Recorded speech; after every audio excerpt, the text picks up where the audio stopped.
Observatorio Nacional del Audiovisual para la Infancia y la Adolescencia es una institución que fundamentalmente en los que trabajamos en ellas trabajamos haciendo investigaciones acerca de las relaciones que existen entre los medios audiovisuales y las diferentes infancias, tomando como infancia aquel segmento de vida que va desde el nacimiento hasta la adolescencia. Estamos en este momento desarrollando un ciclo del cual ya hicimos 3 entrevistas con 3 profesionales diferentes y ahora estamos en una segunda etapa, que es la segunda etapa con otros 3 profesionales, cada uno de ellos específicamente dedicados a trabajar también o tener conocimiento de los medios audiovisuales cuando estos están relacionados con los niños, cada uno de los que hemos entrevistado desde el lugar que ocupa profesionalmente. Las entrevistas fueron realizadas por el doctor Víctor Feld, que forma parte del equipo del observatorio y que por supuesto es una persona investigadora sobre este tema y que tomó la responsabilidad de conversar con los entrevistados. Víctor nos va a decir en este momento cuáles fueron los entrevistados. Gracias, Alejandro. Simplemente presentar a los 3 entrevistados. Ustedes van a poder observar sus respuestas, que han sido muy significativas y muy importantes como un contexto global y particular de sus opiniones respecto a los medios de comunicación en la infancia, desde distintas miradas, desde distintas concepciones. En el primer caso fue Juan Carlos Volnovic, un psicoanalista reconocido en el medio, que atiende a niños y adolescentes, y que fue muy significativo desde el punto de vista de toda la impresión que él tiene en su práctica habitual de cómo los jóvenes particularmente se acercan a los medios de comunicación. En el caso de Fabián Tarasov, es un docente que integra el grupo de docentes de Flaxo, especialista en medios de comunicación con una experiencia internacional, que nos dio una mirada particular de lo que se está haciendo y de lo que se podría hacer desde el punto de vista de los medios de comunicación, accediendo, digamos, al interés que prestan justamente los niños y los jóvenes respecto a esto. Y por último, una mirada muy interesante, muy particular, muy juvenil, por supuesto, de lo que son los youtubers, que la dio Andrés Martí, que nos enseñó mucho sobre un aspecto o una óptica o una mirada de que nosotros en general nos cuesta ver, porque son miradas de grupos de jóvenes nuevos accediendo a los medios de comunicación, y que no lo tenemos particularmente por nuestra poca experiencia en este contexto. Ha sido muy interesante las tres observaciones, y creemos que esto va a ayudar al público que le interese y acceda a estos contenidos.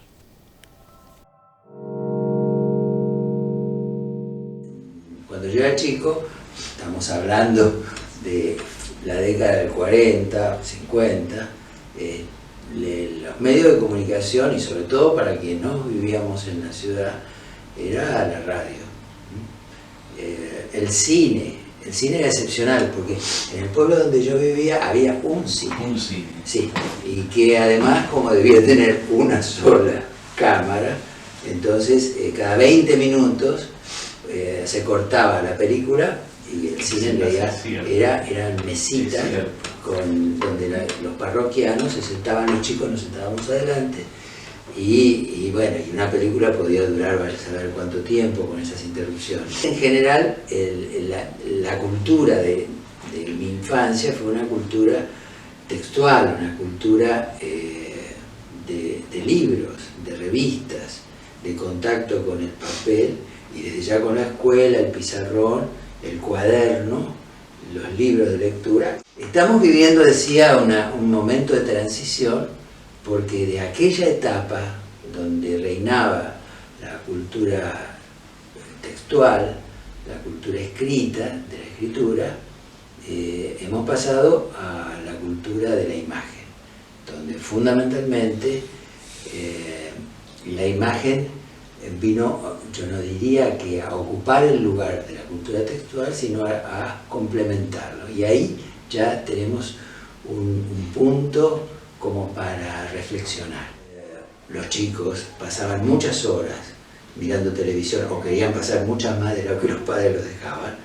Apareció el fantasma de que los chicos iban a dejar de leer y escribir porque la imagen lo iba a tomar todo, y que si por los chicos fuera, iban a quedar como gordos, babosos, mirando televisión y totalmente captados y tomados por la imagen, y que por ese camino iban a ser analfabetos. Bueno, pues lo cierto es que ese fantasma fue un fantasma que no existió, porque nunca como en nuestros días, donde triunfó la cultura de la imagen, que está permanentemente en la pantalla de los celulares, de las computadoras, de la televisión y de todo tipo de monitor, nunca como en nuestros días los chicos han leído y escrito tanto. Nunca ha habido bestsellers como los que hay ahora. Harry Potter es simplemente un ejemplo. Y además, independientemente del nivel de escritura que tengan, que a lo mejor a Pedro Barce, el presidente de la Academia de Letras, le ponga los pelos de punta, los chicos pasan con el celular el día y la noche, mandando mensajes, leyendo y escribiendo. Y leyendo a velocidad y escribiendo a velocidad. Y además hubo un gran cambio, un cambio radical de esa cultura a la de hoy, que es que cuando yo era chico se escribía sobre soporte de papel con una mano, con lápiz o virome, y eso era todo. Hoy en día se escribe con las dos manos y muchas veces con los pulgares, a una velocidad inaudita. Juan Carlos, mi pregunta en este momento es: ¿cómo visualizás vos, de acuerdo a las etapas del desarrollo de los niños, cómo inciden los medios audiovisuales? Dado que la incidencia, uno diría que está también atravesada por la maduración y el desarrollo, ¿no? Los niños nacen en una cultura que no es la cultura de 30, 40 años atrás.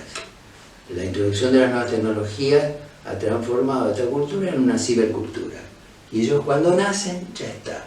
Igual que cuando yo nací, ya existía, por ejemplo, el refrigerador, la heladera.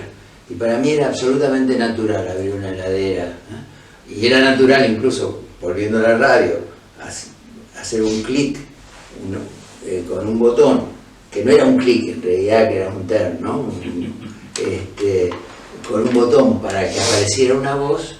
Para los chicos es absolutamente natural haber nacido en un contexto donde en una cibercultura donde existen medios, donde existen comunicaciones a través del teléfono, del celular, de la pantalla, de los monitores y de los videojuegos. Es algo que está en el panorama, en el paisaje habitual de los chicos. Juan Carlos, yo rescato de lo último que vos decís y lo relaciono con un artículo que has escrito, Los jóvenes y sus golosinas digitales, dos conceptos que planteas, nativos digitales e inmigrantes digitales. Calculo que debe de haber una íntima relación entre unos y otros, particularmente porque creo que la cultura de la imagen no deja de costado lo anterior, es decir, todo lo que sociedades anteriores han recabado. ¿Cómo se entrelaza esto, el progreso, este progreso comunicacional y todo el contexto de lo que nosotros rescatamos? Por supuesto que yo no fui ni el primero ni el único que tomó el concepto de nativos digitales y de inmigrantes digitales. Sí me parece que lo que persiste todavía es la relación con las nuevas tecnologías con respecto a la edad, en el sentido de que no es lo mismo la apropiación que hacen los adultos de las nuevas tecnologías que la apropiación que hacen los niños. Depende también de qué tecnología. Los chicos tienen muchísima más facilidad para entender, para navegar y para desempeñarse con todas las nuevas tecnologías que los adultos. Y eso significa que hay una variación en las relaciones de poder y en las relaciones también de autoridad y de autoritarismo. Porque hasta ahora se suponía que los grandes tienen un saber y un poder, Foucault mediante, que les da una ventaja comparativa con respecto a los niños, que están en el lugar de los que no saben o los que no pueden. Con la aparición de las nuevas tecnologías, resulta de que esa distancia entre el poder adulto y el poder infantil se reduce y empieza a ser beneficiosa para el lado de los chicos. Los chicos tienen, con respecto a algunas, a las tecnologías, pero no solo a la tecnología, con respecto al aprendizaje de lenguas, al aprendizaje de segundas lenguas, al aprendizaje de actividades como andar en bicicleta o nadar, muchísima más facilidad que los adultos. Algo sugeriste, pero quería particularmente señalarte, ¿qué opinión tenés sobre los videojuegos para los niños? Digamos que es un ámbito muy específico de la actividad y de cómo ellos se relacionan con esa actividad. Por supuesto que hay videojuegos y videojuegos, ¿no? Pero en general, si tuviera que decir así a boca de jarro, diría que tengo la mejor opinión, porque los chicos se divierten mucho con los videojuegos. Para los chicos me parece que son extraordinarios, que el desarrollo intelectual, que significa la agilidad, que significa las operaciones lógicas que tienen que hacer para relacionarse con los videojuegos, son absolutamente descomunales. Lo que sí es cierto, eso vale no solo para la psicología, sino también para la educación, es lo siguiente: las nuevas tecnologías se han incorporado con una velocidad y han tenido una difusión tan acelerada que la teoría pedagógica y la teoría psicológica no la ha podido acompañar.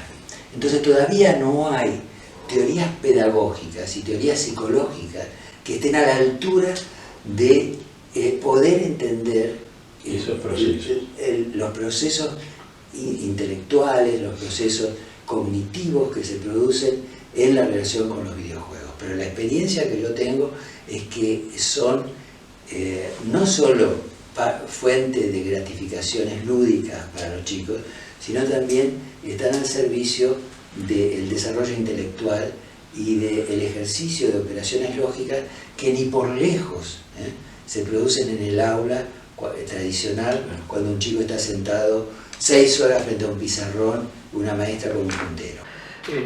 En relación a tu exposición respecto a este tema, me surge la preocupación. ¿Qué relación ves entre los juegos tradicionales y estos nuevos juegos en los niños? ¿Dónde han quedado los juegos tradicionales en este contexto actual?